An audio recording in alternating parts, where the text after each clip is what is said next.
So in today's Warthunder video, we're going to be looking at the Boxer MGS, which is now in the files, which means we can take a look at it and see what this vehicle is going to be about.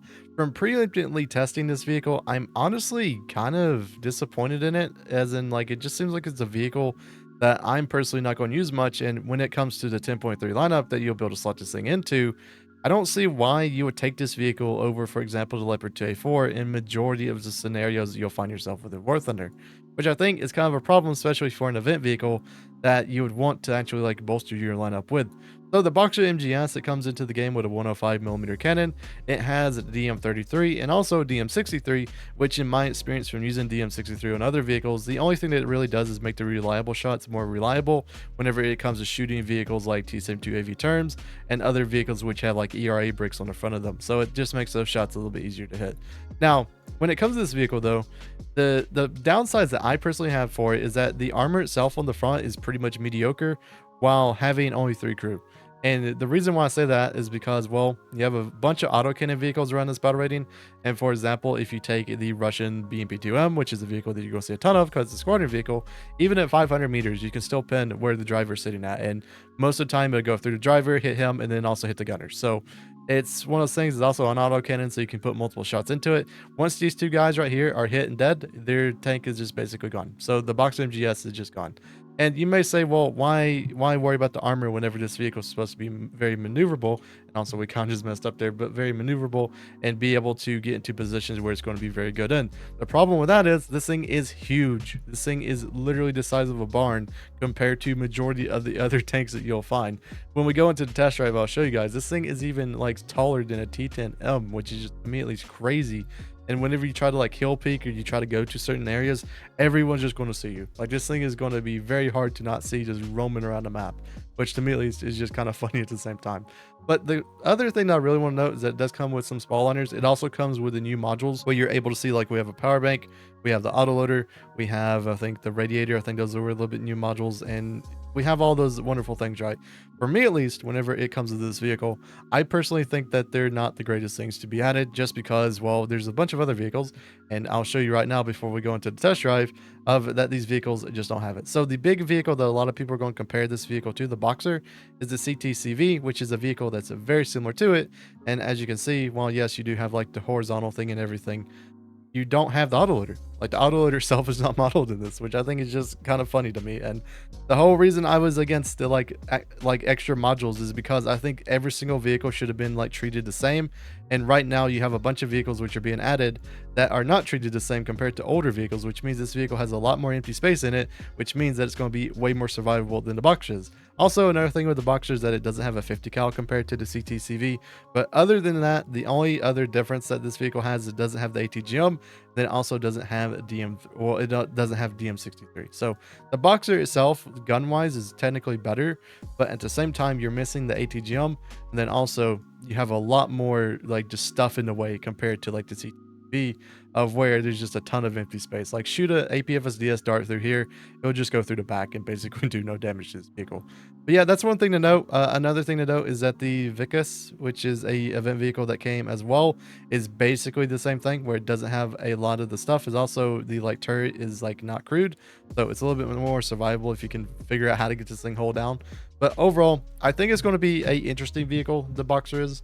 I don't particularly see it like competing in my lineups for like the Leopard 2A4 slot.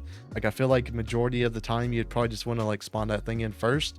But to be honest with you, I don't really see like a huge thing. So yeah, let's get on to the test drive of the Boxer and let's see how it is. So as you can see with the Boxer, it is already extremely huge for what it is. Like this thing is not going to be able to hide anything at all whenever you're trying to like hill peak or trying to just like be like roaming around the map. Like imagine you're just like the IT1. You think you're going to miss this thing like just roaming around? Probably not. So there's not really much of a reason to like test out the gun within this test drive because we don't have access to the APXDS, but we do have it in other vehicles. The one thing that I do want to note is like these wheel vehicles, and another reason I don't particularly like playing them is just like look at the maneuverability of that. Like being able to just turn around and go like a different direction or trying to like side scrape or do anything like that is extremely hard to do in this sort of vehicle, which for me at least is a huge component to the way that I play Warthunder.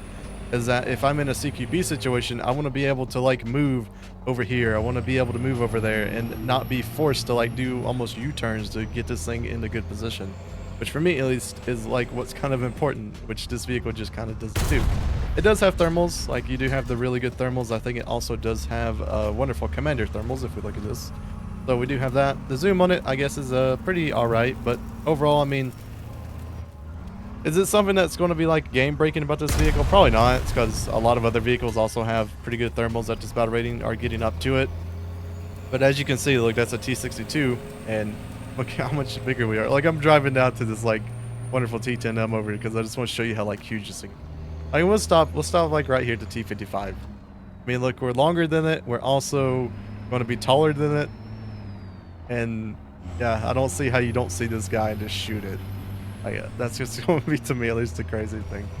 Yeah, I just don't see a reason. Like, I think it's a cool event vehicle, right? I feel like a lot of people will get this vehicle, and if it's a vehicle that you want to get, sure, fair enough. Like, go ahead and like grind it out and everything and get it. But if you're getting it to like bolster the lineup of the 10.3, I don't really see why.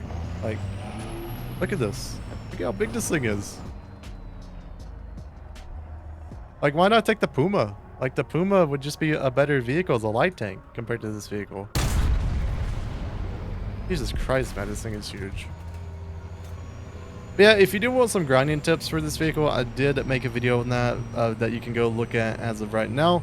But yeah, overall, I mean, if I would have to give it like a 1 out of 10 rating of how like likely I am to enjoy this vehicle, I'd probably give it somewhere at like a 5. Like, I don't feel like it's going to be a bad vehicle, but I also don't think it's going to be a meta-defining vehicle because, well, we already have like one that is like very similar to this, which was for Sweden, the CTCV, and it didn't really take over the game. If anything, I think the other vehicle, like the premium version that has a pretty much the exact same turret, is just better. But also another thing, like I did say, this one doesn't have a 50 count. It only has a 7.62 one.